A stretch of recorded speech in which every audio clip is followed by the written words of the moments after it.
very selfish. I got pregnant and I wanted to keep training. Everyone and their mama told me not to train.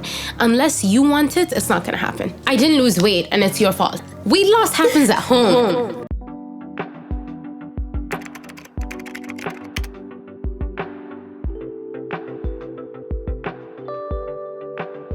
My name is Budour Al-Abri, and this is Off the Field, a show where I talk to Arab women in sports.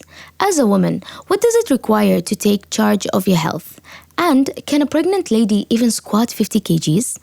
On this episode, Faiqa Al-Harthi and Rawnaq Al-Ghaithi talk about women taking up space in the personal training industry. Enjoy the show. So girls, how are we today?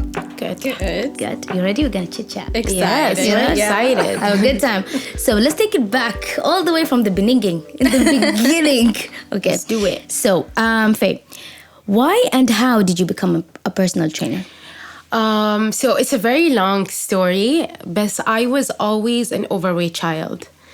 I'm really short. I think I need to emphasize that I'm very, very short. Short queens over here. Okay, so I'm very short.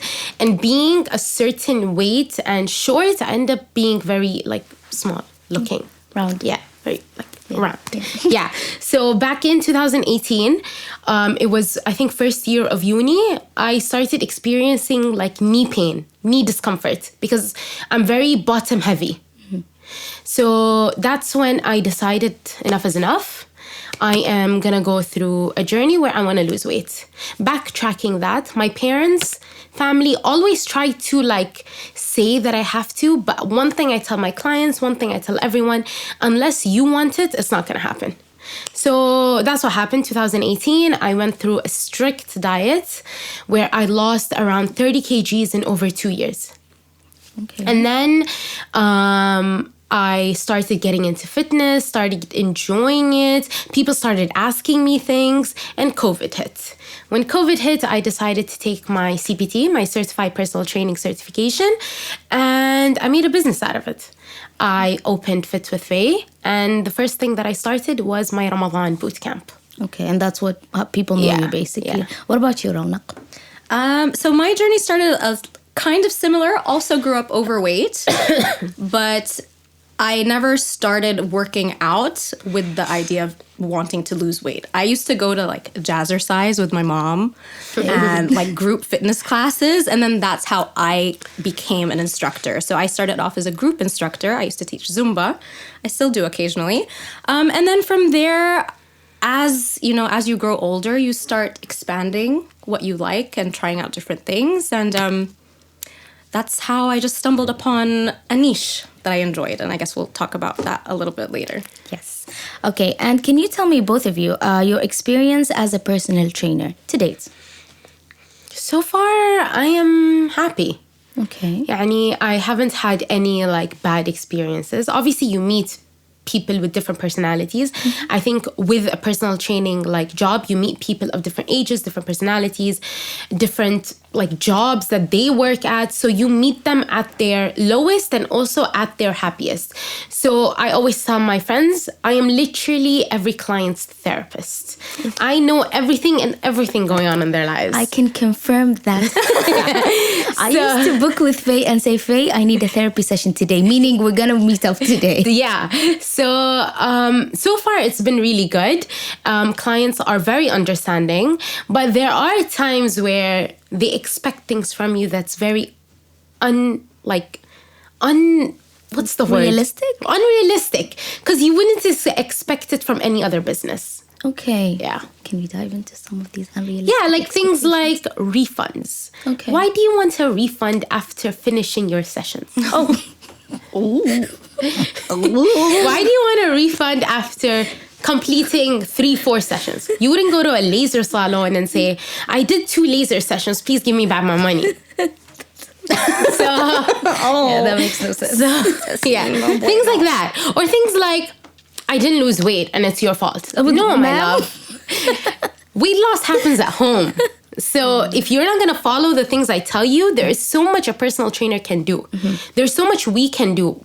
Our part is literally 30 to 50% of the whole journey. The rest is all you. Okay, fair enough. What about you, Rawnaq? your experience as a personal trainer to date? My experience overall has been amazing. I think, especially over the last year, I've met some amazing people, men and women. Now I only work with women, but that just push no matter what you tell them to do. They push, and it's so refreshing to see. And I'm very fortunate to be able to work with people like that. I do have the odd encounters where people don't ask me for refunds. I get the, oh my God, I can't do it today. Can we do it tomorrow? Yeah. Can we do it? Can we do it? Sorry, I had to reschedule. Sorry. Yeah, so I get a lot of that, but I'm very brutal. If I get a cancellation 3 times, I no longer work with you. So that's just how I've had to mitigate clearing up my schedule to make sure that the people who do need me are able to work with me, and I'm not kind of like dragging along someone else for a long time. But also you need to be consistent in this because you canceling 3 times, I mean, you're not that serious. And there are people that might need you more, you know? And I feel like in this field, if we don't put our foot down, it's very easy for people to walk all over us. Why do you say that? It's because we're nice. Okay. And like, I feel like, no, I just feel like I feel for them. Like, I feel for them in terms of like, this is a journey where I understand where you're coming from. And I understand that sometimes it's hard to be consistent. It's hard for you to like show up every single time. But if you don't tell them that, they're just going to keep like, you know, canceling. But you said in this industry, you feel like you need to put your foot down. You mean as a personal trainer, as a freelancer, or as a female personal trainer? No, I think in general. In general. All right. Can we talk more about your certification and qualifications? So, Faye, tell me what qualification or certification I do you have? have my level 2, my active IQ level 2. I have my certified personal training, and I'm currently undergoing my women's health certification.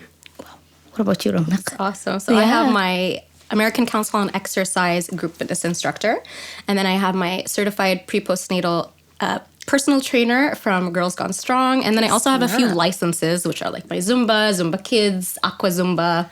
Those are licenses, not qualifications. Wow. Yes. You put me to shame. Wow. No, that's amazing certifications, really. Rawnaq, I want to dive more into the post and prenatal certifications. So you're specialized in pre and postnatal. Okay. So do you get women in their 2nd and 3rd trimester? I'm talking like heavy pregnancy ladies that are coming in and signing up to work out with you? Yeah. Yes. Yeah. Right now, I have a client who is almost about to deliver, and we just had a session yesterday, and she did 5x5 hack squats. Yeah, like, it's amazing. That was so good. It's amazing. Yeah. So she's 37 weeks. She started with me in her 2nd trimester. I'll say something. Usually, if I'm going to be working with a pregnant client, they approach me in the 2nd trimester. Okay. The 1st trimester, you're dealing with nausea. You're dealing with exhaustion. Hormones are all over the place. You're very cautious as well. So most of the time, I don't hear from people in the 1st trimester. And then 2nd trimester, you start that like pregnancy glow. Like everything starts to feel alive again. like you're not the nauseous and throwing up all the time. So that's usually when women will start. So 2nd trimester. And then most of them continue on until delivery day.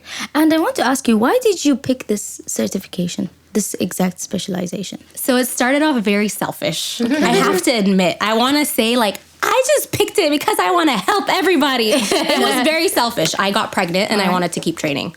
Okay. That was what it came down to. So I conceived, and everyone and their mama told me not to train. She said, don't do that, don't squat, don't squat body weights, don't pick up a dumbbell. And mind you, this was my livelihood. I was working in a gym, so I couldn't not train. I had to find something to allow myself to feel confident enough to continue. So what do? Pick up a book and get certified. That's what I did. So that was why I did it. Yeah. Okay. And now that you're a certified pre and postnatal coach, why do you think, in your opinion, why is it important to raise awareness, especially in a society like Oman, about pregnant women go to work out and actually lift that dumbbell and squats? Yeah. I like to think of it in the sense that being sedentary in any stage of life is a bad thing. We were meant to move. The human body was meant to move, to pick things up, to squat, to hinge, to lunge. And when you think about pregnancy, you start off at a certain weight. at the start of your pregnancy, and you are bound to gain weight because you're building a human. Yeah, you're about to give birth. At the end of your pregnancy, you are most likely your heaviest weight and most likely your weakest. Ooh. And then you have a baby that you have to pick up and rock to sleep and walk around with and pick up a car seat. And you have all these functional things in your life that you don't feel strong enough to do. So for anything, you're not just training for pregnancy, you're training for life after pregnancy. So I want to ask, how do you both stay updated with the latest fitness trends and research? So with me, I really solely use social media. Okay. So I am all over TikTok, all over Instagram.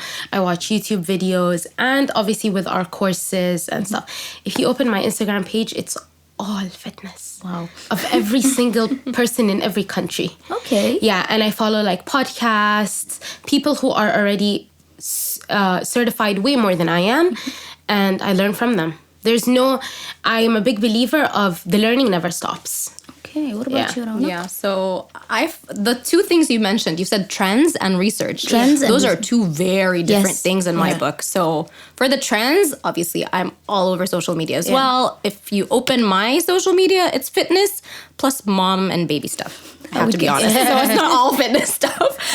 So that's where I get my trends. But for the research, I try not to rely on social media, but my certifications are really good with sending publications regularly on any new research, any new meta-analysis that are released straight to my email inbox. All I have to do is read it. Yeah. Okay. So that's how I stay up to date with the research part. If I find anything on social media, I always make sure to do my own research. So if an influencer is claiming something, I always make sure to find out if it's true and what research they were reading before I go and spew it out to my clients as well. Yeah. Okay. Like Google Scholar is a really good place for me. And like when we talk about trends, for example, like some weird workout movements and like some myths and all that, how do you debunk it sometimes? Like to your clients, for example, a client will be like, oh, I heard if I did a deadlift with one leg on the side and one on the left on the right, like how do you be like, okay, girl, it doesn't matter what you do. So how do you back it up more or less? Functionality.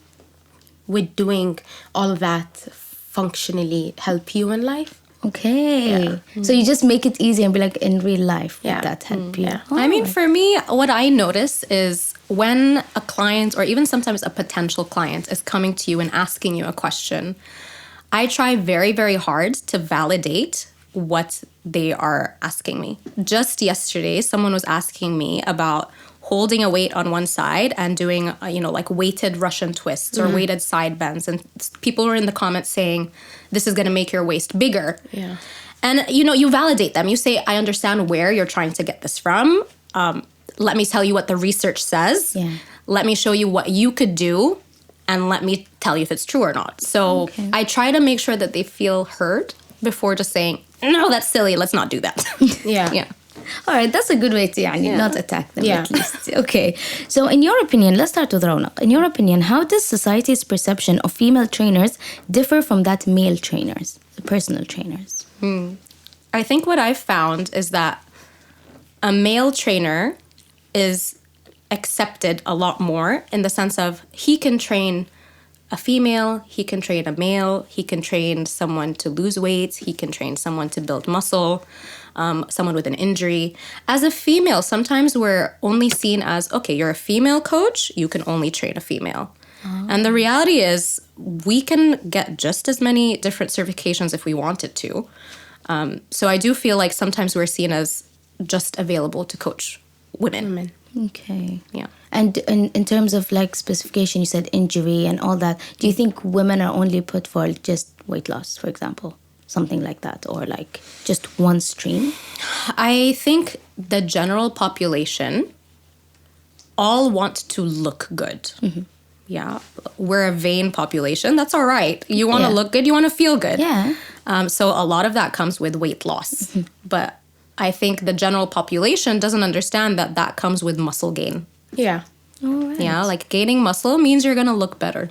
Definitely. What about you, Faiqa? I agree on that. And I also agree with what you said in terms of, I feel like they also think coming to a female coach means it's easier for weight loss. Okay. But in my experience, I have to be very honest, I don't think I've had any client that wanted to lose weight. Oh.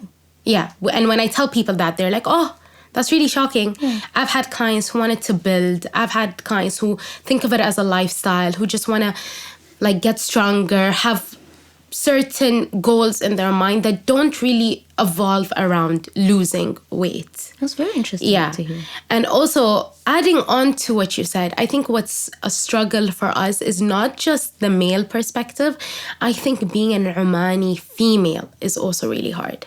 Can you explain further? Yeah, because I do think, like, I've heard it. I've heard people say, oh, it's hard for me to sign up with you because you're Omani, whereas my experience has always been with an expat. Ah, okay, Yeah. I got you. So it's just based the fact that you're Omani. Yeah, that is like a struggle. And also I think it's because I'm young. Oh, fair enough. Yeah. But why do you think that? Like, why do you think it's because you're Omani? What's the Omani factor has to do with it? If it was a male Omani, would it be the same issue, would you No. think? Okay. No, actually, I disagree. I disagree. I think Omani men are very good at supporting Omani men. Okay. Yeah. I think it's the women that are like, okay, maybe not. Some are very supportive. Alhamdulillah, like with me, most of my clients have been Omani. Most of my clients have been around my age, which is amazing to me. But I do think it's harder for you to be an Omani woman when you're in comparison to an expat woman. Okay. Like, it's a different topic when you're comparing yourself to an Omani man or when you're comparing yourself to an expat woman. Okay. And Rawnaq, was that your experience as well? I think I've had a very different experience. I think I've had the complete opposite of, oh my God, finally there's our Omani woman who kind of understands what we're going through when I tell her that I don't want to train on Eid. You know, it's sometimes working out with a trainer who can empathize and understand your situation a little bit better is always a plus. So I found that most of my clients are Omani. I do have maybe 3 or 4 that are not, but most of my clients are Omani. And they appreciate that I'm Omani as well. Yeah. And do you think in your case it's different because your specialization is pregnancy and because I do. Omani? Yes, I do. Okay. I do think I've actually had someone tell me, I trust you more because you were pregnant too and you understand that this is a precious pregnancy to me. Yeah. I think, I don't know what it is. When you see someone who's more alike to you, that they could see that, hey, you did this too, please take care of me as well. And it's almost like I'm a sister or a cousin that I would take care of them. Yeah. We're gonna delve more into this a bit. So we're gonna talk more about if you have encountered any challenges or biases as a female personal trainer and how have you overcome them? Like any biases in terms of like your gender or the fact that you're Omani, other than this, nothing at all. I don't think so. Okay, it's very healthy environment. No, like, I don't know, but to me... Rawnaq seems to have another opinion. But I have to say, I think to me, it's different in terms of being a hijabi in the industry. I feel like So that's your bias. Yeah, that I think. I feel like I've constantly got criticism in terms of, oh, this isn't modest. Why are you posting it like this? Or you're not covering up. Why are you posting this? Because keep in mind, I'm very open on social media. I publicly post my face. I post my workouts and stuff like that. And I need to be very careful in terms of angles I'm posting. Yes. The way I look, the way I'm dressed. And there will always be people commenting on that. And being my body type, being a bit on the curvier end, and dressing modest to people's eyes will be like, oh, she does not look fit. Okay, I got you. Unless I'm in like a sports bra and shorts. Yeah, I got you. And I think that's where the struggle comes in. What about you, Rawnaq? I think for me, the biases that I felt, maybe not so much recently, but I said that my beginnings were as a Zumba instructor, right? And when I was a Zumba instructor, I was heavy. Okay. I was at my heaviest weight when I was consistently teaching Zumba. Wow. Yeah, so it's being in the body that you have does not fully reflect the knowledge in your brain or the effort that you put in every day. 100%. So when I was at my heaviest, I was teaching Zumba 3-4 times a week. I was doing my own workouts, but I was a big girl. So I definitely remember, some side eyes. No one ever really outwardly said anything to me. But you could definitely see some, eyes like, oh, that's the instructor? Whoa. So that's how my beginnings were. I definitely don't feel many biases now. Maybe when I was teaching or coaching in a mixed environment, I felt a little bit of bias towards, you're a female, don't come and coach me because I'm a male. Those kind of things. Well, because we taught in a mixed big box gym, So before I specialized, we were working in a mixed gym environment. So in that setting, it is very obvious that some people will just straight up look at you and say, I acknowledge that she is a coach, but I do not want her to be coaching me. Yeah. Okay. Or you could for be whatever talking. reason, You could be talking and nothing goes in their ear. But if it was your male, your colleague, a guy, they would pay attention. Yeah. And the way I learned from that is to show them that you are actually strong. Okay. Yeah. I like that. Yeah. I feel like I can't show anything else. Yeah. So when I demo stuff, I'm going to show you that I can actually lift heavy. And I think putting that, people are like, okay, yeah, now we can respect. Period. She said, I'll show you one thing, period. Sorry. Okay. And also, just before we go to a break, do you believe that there are unique challenges or opportunities for women pursuing careers in fitness compared to men? Like, let's just talk about you guys in Oman. Emphasize. Okay, so when you're looking for opportunities, and like we're talking now about scholarships, for example, and the fact that you're looking for more challenges, or let's say you want to, you guys are both freelancers, but let's say they open up a gym or anything. Do you think the opportunities offered to you compared to to men, is there any challenges? Well, just because you guys know each other in the fitness industry and it's all I think we are a very small industry in Oman. So I feel like we all really just know each other.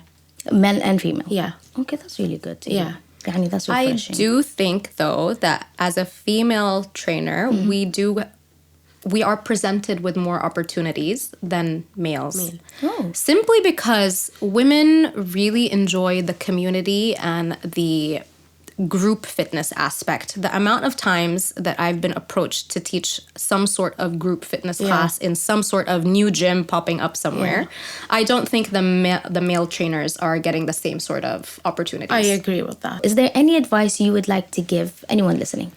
I think the advice that I will give and always give anyone is start when you can. Don't wait for tomorrow or the day after. Start. If you want to start now, start now. And get yourself a coach that understands you. Get yourself a coach that understands your struggles. I have tons of clients with PCOS. I have clients with endometritis. And I feel like it works with them because I understand their struggles. I understand that they can't do specific exercises or rest for this long or rest for this little. And I think that's the best advice I can give is find someone that works best for you and start when you can rather than prolonging your wait. Because the more you wait, the more it's never going to happen. What about you, Rawnaq? For my pregnant mamas, I think the best advice I could give is something is better than nothing. Choosing to do a 10-minute bodyweight workout has benefits than just sitting on the couch for the day. So during pregnancy, it's really rough to get going. So just do something. And then for my postpartum ladies, it is never too late. That's the best advice I can give. You could have a diastasis recti 6 years after your kids have been born, and it's never too late to rehab it and get moving again. All right, thank you so much for your time again. And that was Rawnaq Al-Ghaithi and Faiqa Al-Hardi. Thank you guys for listening.